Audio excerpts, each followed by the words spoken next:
Alright, today I want to talk about some of the pre-orders that are up for Hot Toys figures, and just three.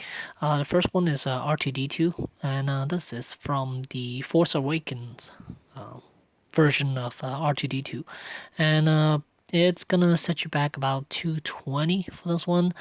I'm not sure if that's worth it because it is a smaller astromech droid, but it does have a light up features, sound effects, which is better than the Sideshow one because Owen also has a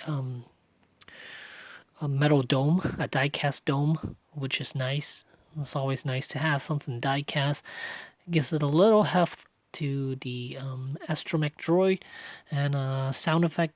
It's gonna be cool because the Sideshow one they solicited a while back didn't have sound effects, but it does have light up features. But that one was kind of flimsy because there's a lot of openings, but they aren't attached properly, so they tend to flop open quite easily, and it does feel kind of cheap because the whole thing is plastic, and it rattles a lot because there's stuff inside the arms, the antennas, and all those stuff are kind of loose in the astromech droid. That's why that one was about 150, I believe.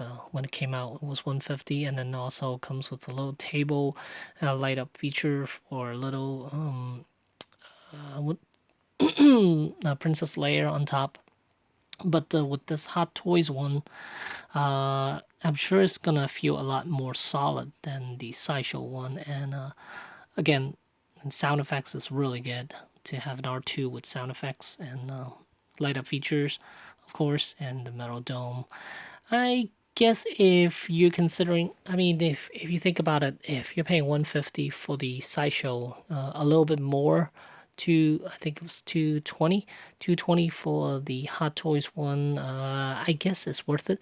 But this one is based off of Force Awakens, so that means most likely they're gonna release another version of R2 for A New Hope, Empire Strikes Back, or Return of the Jedi, stuff like that. So if you want better accessories for R2, maybe it's best to wait for that, for those original trilogy version of R2 to come out. Because again, this one is based on Force Awakens, so it doesn't have any of the extendable arms or anything like that. It doesn't look like. And then the next one I want to talk about is Mark 5, Iron Man 2 Mark 5. Now this armor is one of my favorite, not my all-time favorite, but it is one of my favorite armor because it came out of that briefcase. They kind of added some moving parts to this armor where there are panels that you could see opening up, and I guess you could close them like around the rib cage area and then the shoulders and the calf muscles. Those pieces are collapsible, which is nice. And then just like the plastic version of Mark V, since this one's die-cast, the plastic version also has interchangeable parts where you could kind of give them that battle damage look during the fight with Whiplash. It does have a interchangeable arm. The whole arm is interchangeable, and then there's a chest piece you could replace, and then a shoulder piece you could replace as well, which is nice. But this thing is gonna set you back about 345. Now that is getting up there, because well, I guess I don't want to justify it by saying that the current market value, because they've been pushing these up in value, so you can kind of justify it that way. But still, if you think about it as an overall figure, $345 for a 1/6 figure, it's very, very expensive if you look at it as a whole. But if you look at it as the trend, how they've been pushing the retail value of the MSRP of the diecast Iron Man figures. You could kind of justify it that way because they started out at what?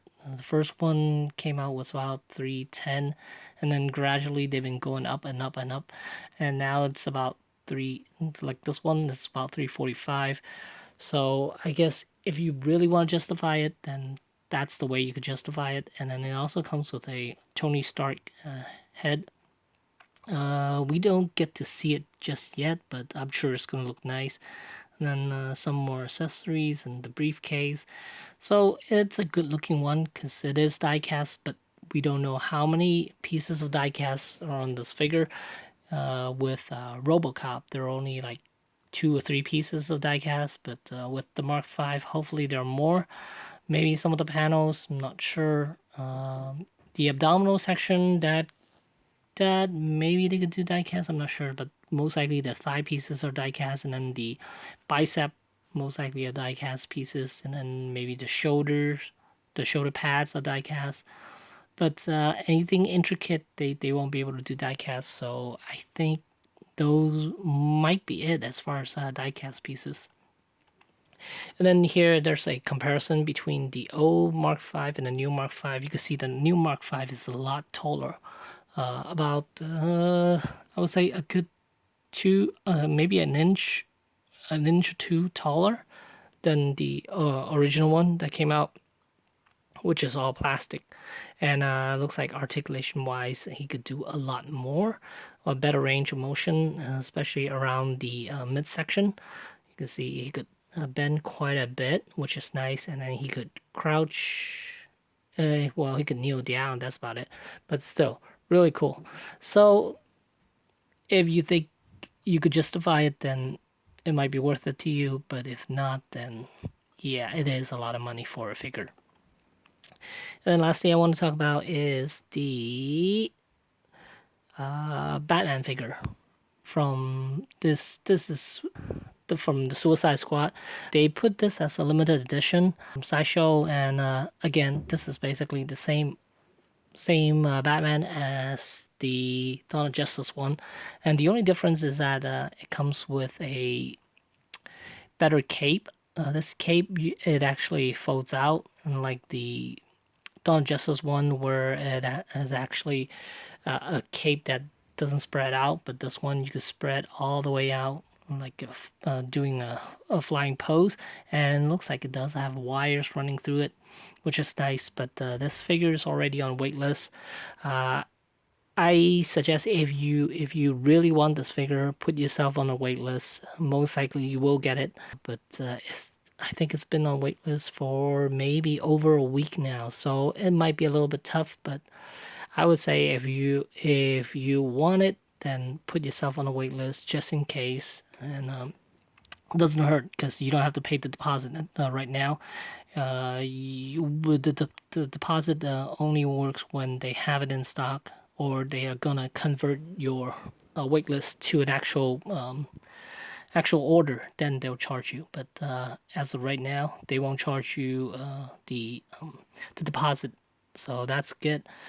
So I say if you want it, then definitely put yourself on the wait list. If not, then hopefully, well, like Sideshow would be the only place you could get this one, unless you buy it straight from Hong Kong, I guess. Yeah. So there you go. Those are the 3 Hot Toys figure I want to speak to you guys about, and let me know what you guys think. And yeah, thanks for watching.